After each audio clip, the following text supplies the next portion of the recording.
राधे राधे, जय माता की भक्तों। आप सभी का स्वागत करती हूँ स्पिरिचुअल ज्ञान साधना में और आप सभी से अनुरोध करती हूँ कि स्पिरिचुअल ज्ञान साधना को सब्सक्राइब कर लीजिए और बेल आइकन को प्रेस कर दीजिए ताकि आपको नई नई वीडियोस का नोटिफिकेशन। माघ माह के कृष्ण पक्ष की एकादशी को षटतिला एकादशी कहा जाता है। जय माता की। राधे राधे भक्तों, कैसे हैं आप सभी लोग? आशा करते हैं सभी लोग बहुत अच्छे होंगे। बताने के लिए कमेंट में जय माता की राधे राधे अवश्य ही लिखिएगा। भक्तों, माघ का पावन महीना चल रहा है। आज की वीडियो में हम बात करेंगे माघ मास के कृष्ण पक्ष की एकादशी का व्रत कब रखा जाएगा, उसकी डेट क्या है और पारण का क्या मुहूर्त रहेगा। बहुत ही सुंदर जानकारी षटतिला एकादशी व्रत की आज की वीडियो में आपको मिलने वाली है। षटतिला एकादशी के दिन भक्त 6 तरीकों से तिल का प्रयोग करके भगवान श्री हरि नारायण की पूजा करते हैं और उनके निमित्त उपवास रखते हैं। आइए जानते हैं वर्ष 2025 में षटतिला एकादशी के व्रत की डेट क्या है और किस दिन ये व्रत रखा जाएगा और पूजा का शुभ मुहूर्त भी जान लेते हैं। भक्तों, हिंदू धर्म में एकादशी व्रत का विशेष महत्व है। महीने में 2 बार एकादशी का व्रत रखा जाता है। एक होता है कृष्ण पक्ष और दूसरा होता है शुक्ल पक्ष में। माघ माह के कृष्ण पक्ष की एकादशी को षटतिला एकादशी कहा जाता है। इस दिन जगत के पालनहार भगवान विष्णु और लक्ष्मी माता की पूजा अर्चना करने से और व्रत रखने से बहुत ही शुभ परिणाम मिलते हैं।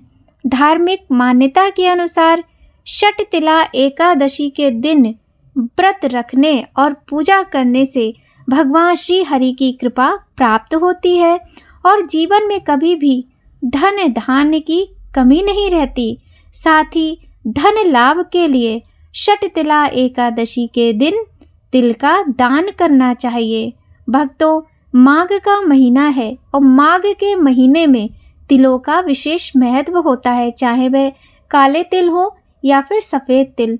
पूजा पाठ से लेकर जप तप और दान में तिलों का विशेष महत्व होता है। जब हम हवन यज्ञ आदि करते हैं उसमें भी तिलों का महत्व बताया गया है और हम जब दान करते हैं तो माघ मास में तिलों का दान अक्षय पुण्य की प्राप्ति करवाता है। और यह तो षटतिला एकादशी की बात है। तो षटतिला एकादशी के दिन पूजा में तिलों का अवश्य ही प्रयोग करना चाहिए। तिल का दान और तिल का प्रयोग पूजा में करने से अक्षय पुण्य की प्राप्ति होती है।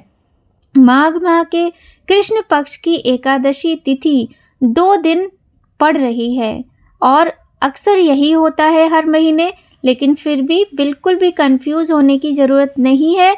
सारे भ्रम को दूर करते हुए आइए जान लेते हैं कि इस महीने में एकादशी का व्रत कब रखा जाएगा। पंचांग के अनुसार माघ माह के कृष्ण पक्ष की एकादशी तिथि 24 जनवरी को शाम 7:25 पर प्रारंभ होगी। वहीं इस एकादशी तिथि का समापन 25 जनवरी को रात 8:31 पर होगा। ऐसे में षटतिला एकादशी का व्रत 25 जनवरी 2025 दिन शनिवार को रखा जाएगा। तो बहुत ही सुंदर व्रत होता है षटतिला एकादशी का। सभी लोग पूर्ण श्रद्धा भाव के साथ व्रत करें और जो व्रत नहीं करते हैं वो षटतिला एकादशी व्रत की कथा अवश्य ही सुने। आपको स्पिरिचुअल ज्ञान साधना आपके अपने चैनल पर ये कथा भी मिल जाएगी। तो हमने ये जान लिया कि षटतिला एकादशी का व्रत 25 जनवरी को रखा जाएगा। भक्तों, एकादशी का व्रत 3 दिन तक मान्य होता है, या फिर यूं कह लें कि एकादशी व्रत के नियमों का पालन 3 दिन तक किया जाता है। जैसे दशमी तिथि से प्रारंभ हो जाते हैं इसके नियम। एकादशी को व्रत किया जाता है और पारण का विशेष महत्व होता है एकादशी व्रत में। बिना पारण के इस व्रत को कभी भी पूर्ण नहीं माना जाता है। इसीलिए हम हर बार अपनी हर वीडियो में आपको बताते हैं कि एकादशी व्रत का पारण अति आवश्यक होता है और पारण के नियमों का पालन भी करना आवश्यक होता है।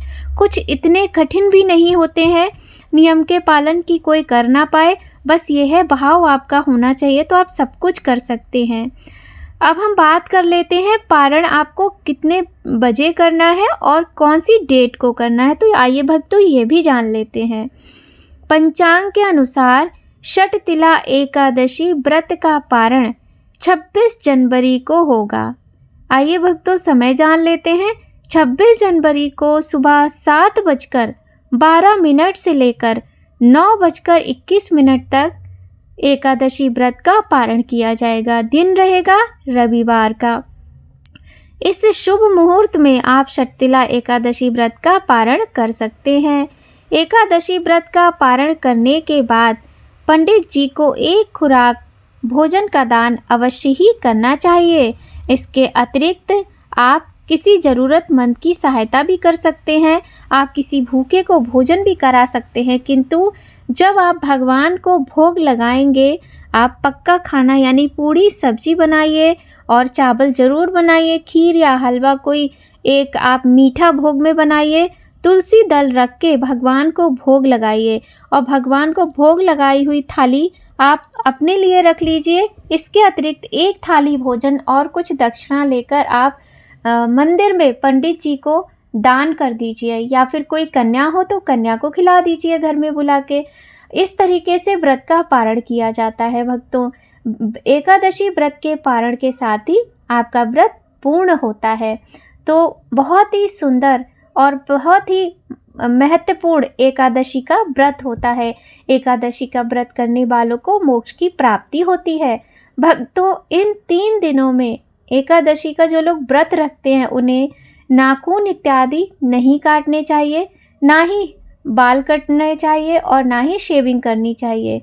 और कहा जाता है कि जब हम एकादशी व्रत रखते हैं तो उस दिन कपड़े भी नहीं धोने चाहिए। और जो हमारी माताएं बहनें हैं उनको अपने हेयर वॉश यानी बालों में शैम्पू भी नहीं करना चाहिए। तामसिक भोजन का प्रयोग नहीं करना चाहिए। 10वीं तिथि से ही आपको प्याज, लहसुन, मांस, मदिरा ये सारी चीज़ों का परित्याग कर देना चाहिए।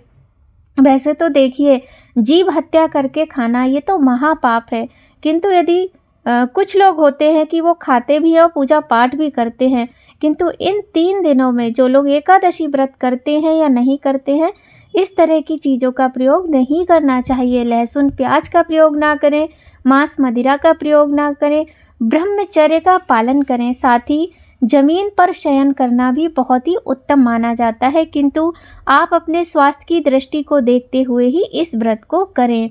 एकादशी व्रत के दिन अनाज का प्रयोग भोजन में नहीं किया जाता है। व्रत में फलाहार ले सकते हैं, कूटू सिंघाड़े के आटे का प्रयोग कर सकते हैं। इस प्रकार से व्रत करें और पारण के साथ अपना व्रत संपूर्ण करके भगवान की कृपा के पात्र बने। कहा जाता है एकादशी व्रत करने से मनुष्य को अपने द्वारा किए गए जीवन में जाने अनजाने में जो भी पाप होते हैं उन सभी से मुक्ति मिलती है और मुक्ति मिलने के साथ ही मोक्ष की प्राप्ति होती है अंत समय में। भक्तों कहीं कहीं आपको एक मैं किस्सा सुनाती हूँ। मतलब कुछ लोग देखिए हमारी अपनी सोच है, ये हम किसी की यहाँ पर बुराई नहीं कर रहे हैं, लेकिन मतलब कुछ लोग किस टाइप के होते हैं। एक है मतलब मैंने सुना, ये बात सच्ची बता रही हूँ आपको, इसमें कुछ भी ऐसा बनावटीपन नहीं है कि जैसे कोई व्यक्ति है, लेडी है या फिर जेंट्स हैं, उन्होंने खूब दूसरों का बुरा बोला, दूसरों का बुरा किया, खूब पाप किए, है ना, खूब उनको कोसा, उनके बच्चों को बुरा किया, मौका मिलने पर छोटे छोटे बच्चों की पिटाई लगाई छुपा के, और मतलब बहुत पाप किए। कहने का तात्पर्य पाप किए। अब क्या हुआ, किसी ने एकादशी व्रत की यूट्यूब पे कथा सुन ली। अब ये समझ में आया कि पाप तो किए हैं इसका तो बहुत बुरा हश्र होता है। जो पाप करता है उसका फल कहीं ना कहीं भोगना पड़ता है। अब उन्होंने एकादशी व्रत प्रारंभ कर दिए, एकादशी व्रत भी प्रारंभ किए, पाप कंटिन्यू उनके होते जा रहे हैं। जो कर्म थे उनमें कोई बदलाव नहीं आया, कोई परिवर्तन नहीं आया। तो यहाँ पर हम यही कहना चाहेंगे कि ऐसा भी नहीं होता है प्रिय भक्तों। आप लोग तो खुद ही समझदार हैं। मैं मतलब आपको ये जता नहीं रही हूँ, बता नहीं रही हूँ, मैं आपको एक किस्सा सुना रही हूँ कि ये दुनिया है, दुनिया में किस किस तरह के लोग हैं, सारी तरह के हैं। कि हम एकादशी का व्रत कर रहे हैं किस लिए? कि हमें पापों से मुक्ति मिल जाए, लेकिन हम जानबूझकर फिर से पाप कर रहे हैं और व्रत रख रहे हैं ये सोच के कि पाप तो हम करेंगे ही, और व्रत भी कर रहे हैं तो पाप करना कोई बुरी बात नहीं, मुक्ति तो मिल ही जाएगी।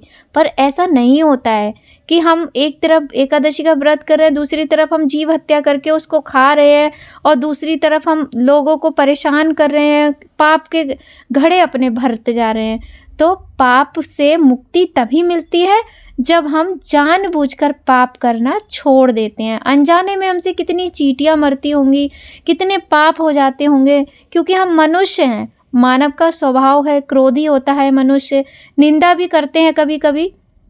पर हर समय इस तरीके की बातें करना, किसी की चुगली करना, किसी को बुरा कोसना, किसी को गाली देना, मारना पीटना, या किसी पर अत्याचार करना, असहाय व्यक्ति पर हमें अत्याचार नहीं करना चाहिए। इस तरीके की चीज़ें जब हम जानबूझकर करते हैं तो हमें एकादशी का व्रत करने पर भी उन पापों से मुक्ति नहीं मिलती है। बस इतना ही कहना चाहते थे। मतलब हमने सुना था कुछ किसी के बारे में कि कोई किसी व्यक्ति की सोच ऐसी है कि हम एकादशी का व्रत तो कर रहे हैं, पाप कर रहे हैं, तो क्या हुआ। तो ये एक बात थी, एक किस्सा है। और अब हम ये तो नहीं बता सकते किसका है क्या है, लेकिन हाँ ऐसा हमें मालूम है। तो ये चीज़ होती है कि देखिए पाप से मुक्ति मिलेगी, लेकिन तब मिलेगी जब हम उस पाप का प्रायश्चित करेंगे, है ना। तो आज की वीडियो में भक्तों बस इतना ही। और कल है एकादशी का व्रत, कल सुबह ही आपको षटतिला एकादशी व्रत की कथा मिल जाएगी आपके अपने YouTube चैनल पर। तो भक्तों आज की वीडियो में बस इतना ही। आप सभी लोग पर भगवान श्री हरि नारायण और माता लक्ष्मी की कृपा सदा बनी रहे, ऐसी कामना के साथ जय माता की। राधे राधे भक्तों।